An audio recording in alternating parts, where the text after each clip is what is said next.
중요한 부산 쟁점들을 짚어보는 뉴스앤 이슈. 오늘도 부산시의회 이준호 의원, 서지원 의원 두 분 함께하십니다. 어서 오십시오. 반갑습니다. 새해 복 많이 받으셨죠? 새해 복 많이 받으세요. 네. 오늘 부산 시민들이 새해에 어떤 소망을 가지고 계신지 영상 먼저 보시겠습니다. 3년 만에 열린 공동어 시장 초매식. 경매사의 힘찬 목소리와 손짓이 새해 시작을 알립니다. 올해 목표는 위판량 14만 톤. 무엇보다 현대화 사업에 많은 기대를 걸어봅니다. 현대화 사업을 함으로 해서 여러 가지 어획물이라든지 또 소비자에게 최선의 서비스를 할 수 있는. 시민들의 소망도 다양했습니다. 군 입대를 한 달 앞둔 아들은 가족의 사랑을. 군대 가서 잘 적응하고 엄마 아버지 누나 사랑한대. 예, 건강하고. 청년들은 꿈이 이루어지기를 소망했습니다. 올해 취업 준비 열심히 해서 제가 하고 싶은 일 잘 됐으면 좋겠어요. 코로나19의 긴 터널을 끝내고 일상 회복을 바라는 마음도 간절했습니다. 코로나가 좀 빨리 지나가고 서민들 경제가 좀 살아났으면 좋겠고요. 올해 희망을 갖고 살아봐야죠. 취업 잘 되고 서민 경제 잘 돌아가고 굉장히 소박하고 절실한 소망을 말씀하셨어요.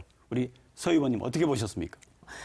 지금 올해 시정 같은 경우에는 특히나 보여줘야 할 정책들이 굉장히 많습니다. 그저 비전을 제시하고 시작 단계에 있어서 큰 비전만 보여주는 것보다는 실제로 우리 시민분들께서 삶의 체감이 될 수 있는 변화들이 많이 필요로 하는 한 해이고, 그리고 엑스포나 가덕 신공항과 같이 아주 굵직한 주요 정책들이 있는 만큼 올 한 해 우리 부산시와 부산시 의회의 활동이 굉장히 중요하다고 생각을 합니다. 올해는 유독 또 먹고 사는 문제, 어렵다, 먹고 살게 해달라 이런 문제가 많은 것 같아요.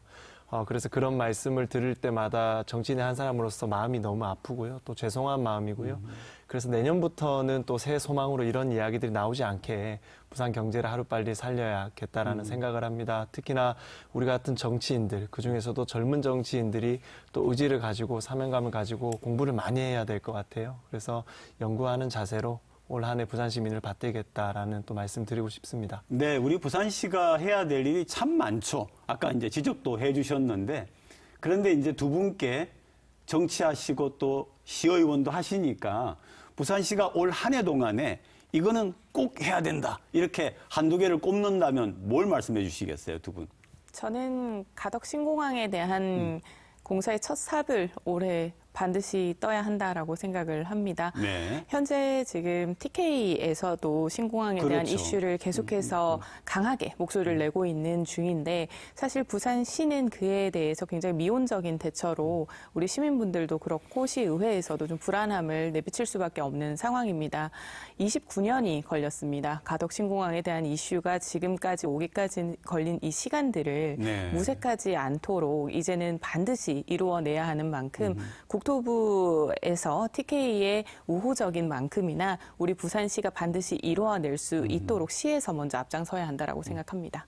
네, 저는 부산 엑스포를 꼽고 싶어요. 이제 부산 엑스포 같은 경우에는 시정역을 넘어서 이제 국역까지도 동반되고 있는 우리 메가 이벤트죠.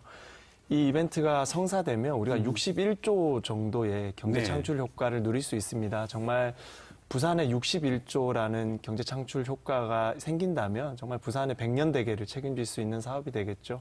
그래서 저는 부산이 경제 위기를 돌파하고 인구 유출을 막기 위해서는 2030 월드 엑스포가 꼭 우리가 유치가 되어야 된다라고 생각합니다. 대한민국의 정치를 지금 실질적으로 두 분이 소속된 정당이 이끌어가고 있는데 서로 상대방 정당에게 바라고 싶다, 한마디씩 이번에는 이 의원님 먼저 좀 해주시죠. 네, 저는 이제 이재명 대표의 사법 리스크죠. 이제 그 사법 리스크에 대해서 내부에서도 좀 양심을 가지고 또 좀 이렇게 양심 발언들을 해주는 민주당 의원님들이 좀 생겨나면 어떨까, 또 이런 말씀을 좀 드려보고 싶습니다. 서 의원님.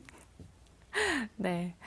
저는 민생 중심 그리고 우리 시민들을 공감하는 정책들과 정치를 좀 펼쳐주시면 좋겠다라는 말씀을 드립니다. 안전 그리고 민생 이 부분들이 지금 명확하게 보이지 않는다는 것은 검찰공화국이라는 단어가 괜히 나온 것은 아니라고 생각을 합니다. 정치적인 이익과 정치적인 방향을 설정하는 것도 중요하지만 무엇보다 우리 국민들이 잘 사는 것이 중요하지 네. 않겠습니까? 그 부분 경제와 산업과 그리고 국민을 공감할 수 있는 태도 부탁드리고 싶습니다.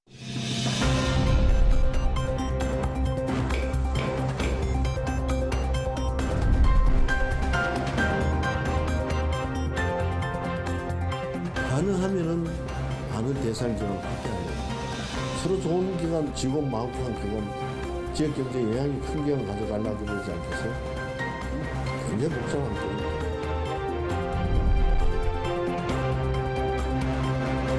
산업은행이 지방 이전 대상 기관으로 되면 행정적인 절차는 마무리되는 것입니다.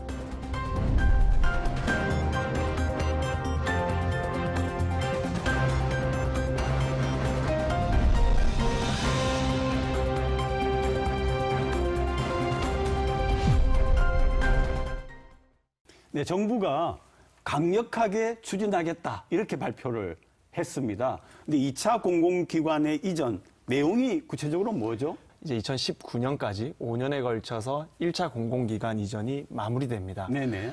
일시적인 효과였지만 인구 유출도 감소되고 또 지역 경제가 반짝 살아나는 이런 효과도 있었죠. 이번 윤석열 정부에서는 과거 노무현 정부에서 있었던 1차 공공기관의 부작용까지도 해소해서 2차 공공기관 이전을 감행하겠다는 겁니다. 지금 수도권에 총 365개 공공기관이 남아 있는데요. 그중에서 122곳을 지방으로 이전해서 정말 지방 불균형을 우리가 탄탄하게 해소하자라는 의미에서 이번 공공기관 이전을 준비했다라고 생각하시면 될 것 같습니다.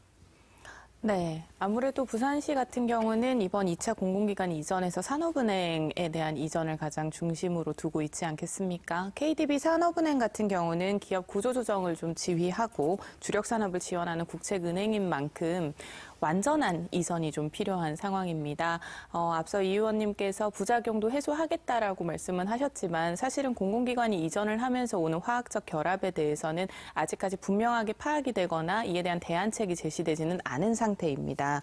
실제로 국토교통부가 전국 10개 혁신도시를 기준으로 조사를 해본 결과 공공기관 직원 현상들을 따져보면 직원 3분의 1은 장거리 출퇴근과 주말 부부를 선호하는 형태라고 하는데 결국은 완전한 이전이 완전한 정착으로 이어질 수 있게끔 하는 방향도 좀 집중을 해야 한다라고 생각합니다. 산업은행 이전뿐만 아니고 우리가 지금 이야기되고 있는 게 금융에 집중하는 부산이다 보니까 수출입은행, 그다음에 수협중앙회죠. 이야기가 되고 있는데 가능성을 어떻게 보십니까, 두 분은? 수출입은행 같은 경우는 일단 부울경 자체가 자동차나 조선, 석유, 화학이 중심인 산업지 아니겠습니까?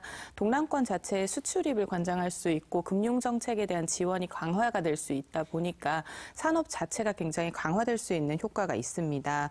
수출입 경쟁력뿐만이 아니라 수협중앙회가 이제 또 들어오게 된다면 수산업 전초기지인 이 부산이 또 유통업에 대한 확대도 기대를 할 수가 있고요.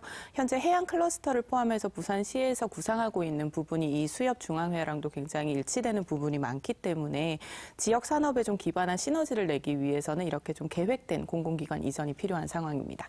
그동안 문제가 됐던 게 연관되는 기업들이 오지를 않았어요. 혹은 생기지를 않았어요. 공기관 이전에 따라서 따라오는 연관 기업들에 대한 특혜, 예를 들어서 법인세라든지 여러 가지를 우리가 검토해 볼 수 있겠죠. 그렇기 때문에 지난 1차 공공기관 이전처럼 단순히 이전만 할 것이 아니고 2차 공공기관 이전의 상세한 내용에는 이전에 따른 추가 특혜들까지도 우리가 다 검토가 되어야 될 것이다. 2차 공공기관 이전의 전체적인 이렇게 진행은 혹시 알고 계세요?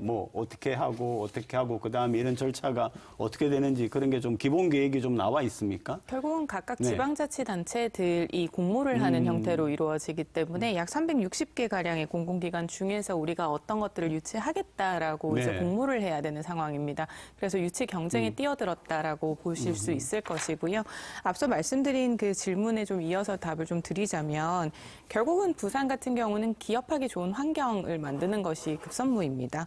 기업을 하고 싶은 환경이 필요하고요. 투자할 수 있는 기업이 많이 늘어나는 것이 중요합니다. 그렇죠. 결국은 우수한 민간 기업들을 부산에 유치하는 것도 이루어져야 할 것이고 부산 자체의 역량을 좀 강화시키면서 경쟁력 있는 기업을 육성하는 것도 필요합니다. 이렇게 탑다운과 바텀업이 모두 함께 이루어지는 식으로 이 공공기관 이전도 구상이 되어야지 좀 더 면밀한 실행 계획이 필요해 보입니다. 공공기관 이전이라는 것이 사실은 우리 도시와 아주 컨셉이 맞는 그런 기관들을 당겨오는, 그리고 서지현 의원님 말씀하셨듯이 이제 공모 절차로 인해서 당겨오는 그런 이제 과정이 되겠죠. 그래서 대구 같은 경우에는 기업은행, 그리고 전남 같은 경우에 농협, 이런 식으로 자기네들이 희망하는 것들을 미리 딱딱 찍어놓은 상태입니다. 그래서 부산 같은 경우도 아까 우리가 거론했던 수출입은행이나 또 수협중앙회를 찍어놓은 상태거든요. 그래서 우리가 미리 우리 지역의 컨셉과 맞는 네. 것들을 어느 정도 선별해서 공모에 가담하고 있다 정도 생각하시면 될 것 같습니다. BRT가 완전 개통됐습니다. 영상 보시죠.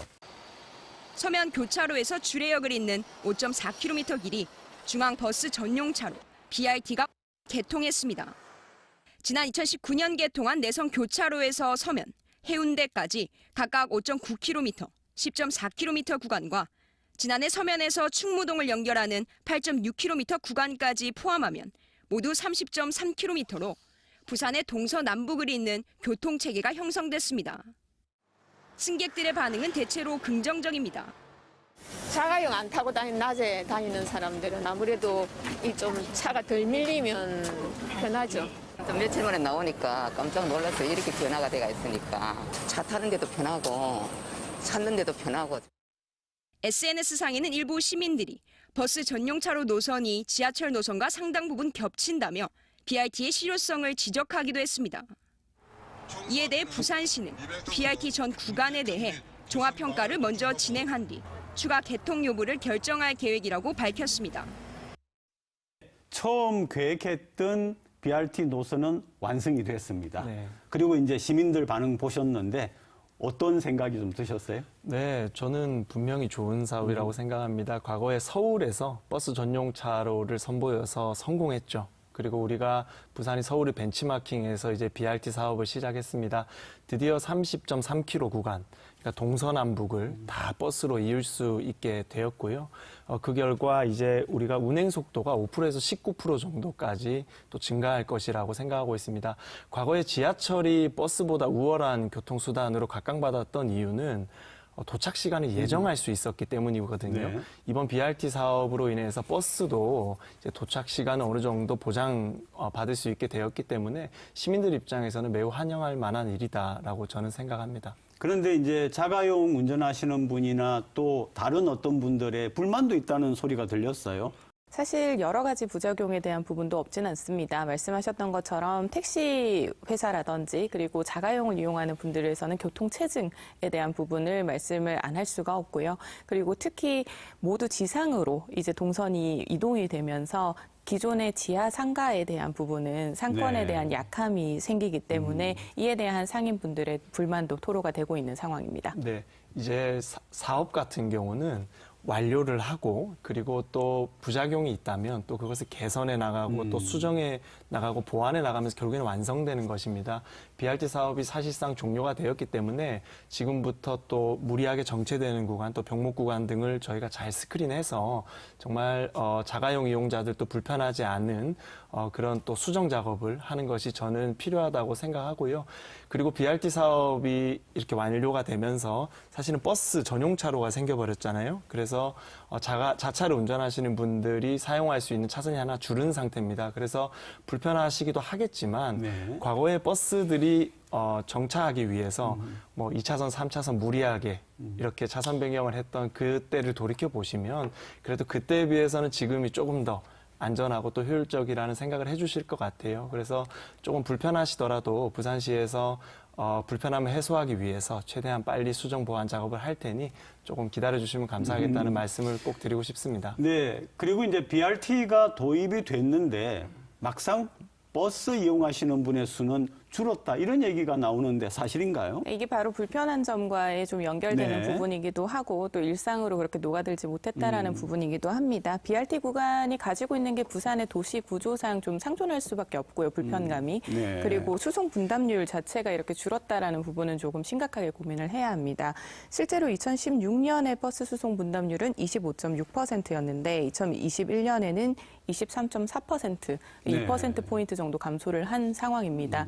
이에 대한 분석이 우선은 필요한 부분이고요. 시민들이 외면하는 이유 중에 이제 저희가 지적하고 있었던 도시 철도, 즉 지하철과의 중복되는 노선이라든지 혹은 결과적으로 역이 멀어지게 되면서 자가용을 더 이용을 하시게 되는 부분이라든지 좀 통합적으로 관리가 필요합니다.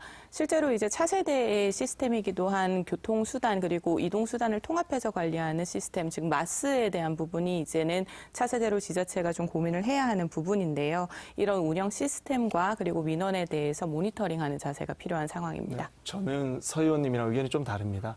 이 통계 자료가 좀 어떠한 변수에 의해서 지배를 받았다 생각합니다. 그래서 네. 이 통계 자료를 그대로 해석하기보다 우리가 어떤 변수가 있었을지를 확인해 보는 게 가장 중요한 것 같은데요. 저는 한 두 가지 변수가 있었다고 네네. 생각합니다. 첫 번째는 자동차. 이제 등록 대수가 2,500만 대를 돌파했습니다. 그러니까 인구 2.03명당 자차를 한 대씩 보유하고 있는 셈이죠. 네. 자연스럽게 자차를 구매할 수 있는 진입 장벽이 무너졌기 때문에 당연히 대중교통 이용률은 저하되는 것이고요. 그리고 우리가 최근 몇 년 동안 코로나 팬데믹 시대에 살면서 대중들이 이용하는 교통수단, 그중에서도 폐쇄된 채로 이동하는 교통수단은 좀 기피하는 경향이 있었습니다. 네네. 그래서 한 최근 3, 4년 동안 지하철이나 버스의 이용률은 당연히 저하했을 것이기 때문에 지금 나온 통계 자료는 변수에 지배받았다. 그렇기 때문에 이것을 BRT 사업의 실패랑 연결짓는 것은 저는 조금 무리가 있다라고 생각을 합니다. 실패로 연결짓는 부분이 아니라 장단점은 명확하게 구분을 해야 하는 부분이니까요. 특히 수송 분담률은 결과적으로 KPI라고 생각을 합니다. 이 BRT 노선이 이제 생겼음에도 불구하고 지하철을 상회하는 수준으로 버스 이용객이 늘지 않았다라는 부분에 대해서는 또 어떤 것이 있는지를 분석을 해야 된다라는 말씀을 드리는 부분이고요. 지하철도 결국은 부산시에 소속이 되어 있지 않겠습니까? 버스, 지하철, 택시 그리고 다양한 이용 수단들을 명확하게 잘 이용을 하실 수 있도록 가장 시민의 편의성을 생각할 수 있는 부분을 저희가 고민을 해야 할 차례라고 생각합니다. BRT 추가 계획이 있는 거죠? 네, 추가 계획이 네네. 있습니다. 지금 문현역에서 수영역, 그리고 대티역에서 진해, 그리고 노포에서 양산까지 가는 구간을 네네. 또 저희가 추가로 확보하려고 계획하고 있습니다. 하지만 계획이죠. 네. 네, 이 그냥 계획 상태고요. 그리고 이 계획은 말 그대로 진해, 양산까지도 진입해야 되기 때문에 또 타 광역단체와 또 의논이 돼야 되는 부분입니다. 그래서 시민들께서 또 추가적인 또 요청하는 구간이 있으시면 또 전화 서지현 의원님께도 말씀해 주시면은 저희가 또 정책에 반영될 수 있도록 또 한번 최선을 다해 보겠습니다. 그동안 BRT 공사로 인해서 도로 한복판에서 지속해서 공사가 있다 보니 얼마나 교통 체증까지 힘드셨습니까? 당분간은 없을 예정입니다. 다만 이제 부울경 생활권이라든지 또 가덕 신공항이 생기면 거기에 대한 필요는 좀 추가적으로 생길 예정이니까요. 장단점을 잘 분석해서 이제 면밀히 도로가 필요한 곳에 생길 수 있도록 저희도 살펴보겠습니다. 네, 오늘도 두 분 고맙습니다. 네, 애써셨어요. 감사합니다. 네, 고맙습니다. 네.